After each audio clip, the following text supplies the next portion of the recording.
নমস্কার, কেমন আছেন সবাই? আশা করছি সকলে খুব ভালো আছেন। মৌসুমীর নতুন একটি ব্লগে আপনাদের সবাইকে অনেক অনেক ভালোবাসা। আজকের ব্লগটা গোপালকে দিয়েই শুরু করলাম। আজকে তো জন্মাষ্টমী, সবাইকে জানাই জন্মাষ্টমীর অনেক অনেক শুভেচ্ছা। দেখো, ওকে তো আমি স্নান করাবো সকালবেলা। ওই স্নান করানোর জন্য ওকে এখন তৈরি করাচ্ছি। ওই চারিদিকে একটু ফুল সাজিয়েছি, তারপরে ওই যে 5 রকমের জিনিস দিয়ে ওকে স্নান করাতে হবে। এখন ওই যে দই, হলুদ, চাল এইগুলো একটু দিয়ে, মানে আমি যেরকমটা পারি কিন্তু আমি সেই রকমই করি। এদিকে মধু, চন্দন, দুধ, ডাবের জল, অনেক রকমেরই আছে, 5 থেকে হয়তো 7 রকমেরই হয়ে গেছে। এখন স্নান করাচ্ছি ভালো করে।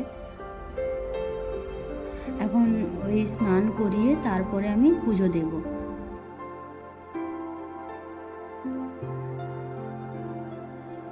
আমরা দুজনে মিলেই, মানে আমার বরমশাই আর আমি দুজনে মিলেই গোপু সোনাকে আজকে সব রকমের জিনিস দিয়ে যা যা মনে হচ্ছে আমাদের সেই রকম সেসব জিনিসগুলো দিয়ে আমরা স্নান করাবো।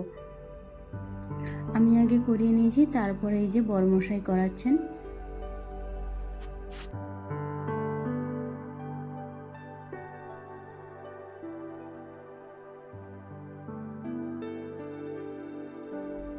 এই বছর জন্মাষ্টমী নিয়ে আমার গোপু সোনা আমাদের কাছে 2 বছরে হলো। প্রথম বছরে অনেক কিছু জানতাম না, তাই খুবই অল্প স্বল্প করেই করেছিলাম। আর এই বছরটা অনেক কিছু জানতে এবং শিখতে পেরেছি। যতটুকু শিখেছি ওই আমার সেই কাকিমার কাছ থেকে, আমি যেখানে পড়াতে যেতাম বিয়ের আগে, ওদের বাড়িতে দীক্ষিত ছিলেন, গোপালের ভক্ত ছিলেন, ওনারা যে করাতেন, এবার আমিও ওদের কাছ থেকেই শিখে শিখে এইগুলো করছি বা শিখেছি। এবং কি আমি ওনার কাছ থেকে জিজ্ঞাসা করে করে অনেক কিছু মানে করেছি আর কি, এই সমস্ত। আর আমি ওদের বাড়িতেও গেলে ওই যে কৃষ্ণ স্নান করানো, গোপালকে স্নান করানো, ওই সব আমি দেখতাম। তারপরে আমি নিজের মতন করে একটু চেষ্টা করি করার আর কি। সকালবেলা প্রায় 2 ঘন্টা মতন লেগে গেল ওই স্নান করিয়ে তারপরে আবার পুজো করে উঠতে, প্রায় 2 ঘন্টা মতন লেগে গেল। আর এখন দেখো কত সুন্দর লাগছে না আমার গোপু সোনাকে স্নান করে দিতে। অনেকক্ষণ গোপু সোনা বসেছে এই স্নান করতে, অনেকক্ষণ ধরে বসেছে। বেশ দেখতে কিন্তু ভালো লাগছে, চারিদিকে ফুল আর মাঝখানে ওই দুধ, ডাবের জল দিয়ে এখন স্নান করিয়ে দিচ্ছি। লাস্টে সব রকমের যে স্নান করিয়েছিলাম ওই মধু সব কিছু দিয়ে, আর লাস্টে এখন ডাবের জল দিয়ে স্নান করিয়ে দিচ্ছি। কত সুন্দর লাগছে দেখতে, আমি তো চোখই ফেরাতে পারছি না।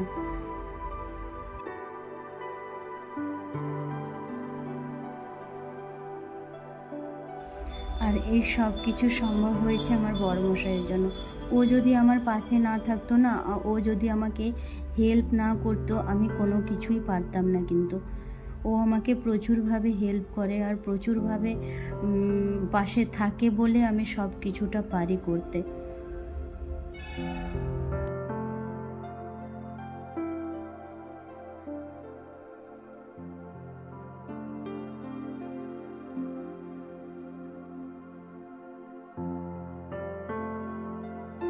গোপালকে তো স্নান করানো হয়ে গেছে, ওকে একটু বসিয়ে দিয়েছে। তারপরে ওই যে মহাদেব, মানে আমার যে শিবলিঙ্গটা আছে, ওনাকেও একটু সব কিছু দিয়ে স্নান করিয়ে নিচ্ছি আর কি।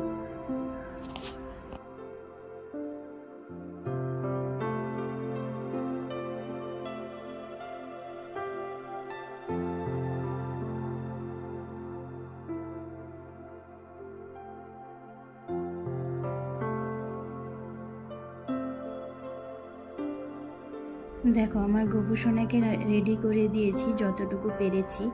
আর এই যে দোলনাটা আমি বানিয়ে দিয়েছি, আর এই জামাটা যে নতুন জামা পরেছে, এটা না আমরা যখন গিয়েছিলাম জামাই ষষ্ঠীতে আমার বাবা এনে দিয়েছিলেন, তাই ওটাই এখন পরিয়ে দিয়েছি আজকে। আর এখানে তো জামা পাওয়া যায় না খুব একটা, ওই জন্য ওখান থেকে যে নিয়ে এসেছিলাম ওটা পরিয়েছিলাম না, নতুন ছিল, ওইটা এখন পরিয়ে দিচ্ছি। জামাটা পরে এত সুন্দর লাগছে গোপুসোনাকে, দেখতে দারুণ লাগছে।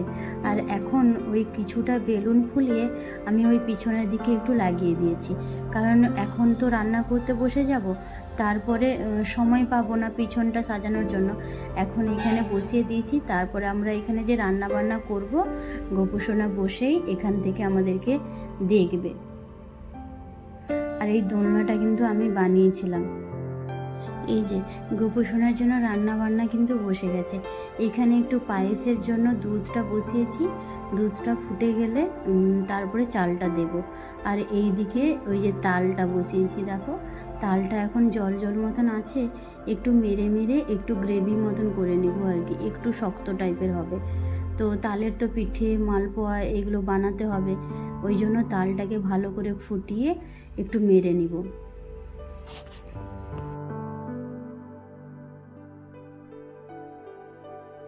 এইদিকে যে এই যে বলছিলাম একটু আগে, আমার বরমশাই যদি আমাকে হেল্প না করতো আমি কোনো কিছুই করতে পারতাম না। দেখো এই যে সবজি কাটতে বসে গেছে, ও এদিকে সবজি কাটবে আর আমি ওদিকে রান্না বান্নাটা করবো একটু একটু করে। আর এই যে এইদিকে দেখো ফল সব, ওর জন্য যে চিপস চকলেট ওইগুলো আনা হয়েছিল ওখানে ঘরের ভিতরেই রাখা আছে। আর এইদিকে দেখো পায়েসটা অনেকটাই হয়ে গেছে, এরপরে একটু ওই চিনি কাজু কিশমিশ এইগুলো দিয়ে দেব। আর প্রথমেই আমি ওর জন্য, কালকে তো নাড়ু বানিয়ে রেখেছিলাম, ওর জন্য পায়েসটাই মিষ্টি জিনিসটাই বসাচ্ছি। তারপর এদিকে তালের দেখো ওই যে পাকটা ওইটা হয়ে গেছে, এবার এটাকে একটু ঠান্ডা করে তারপরে পিঠের জন্য রেডি করব।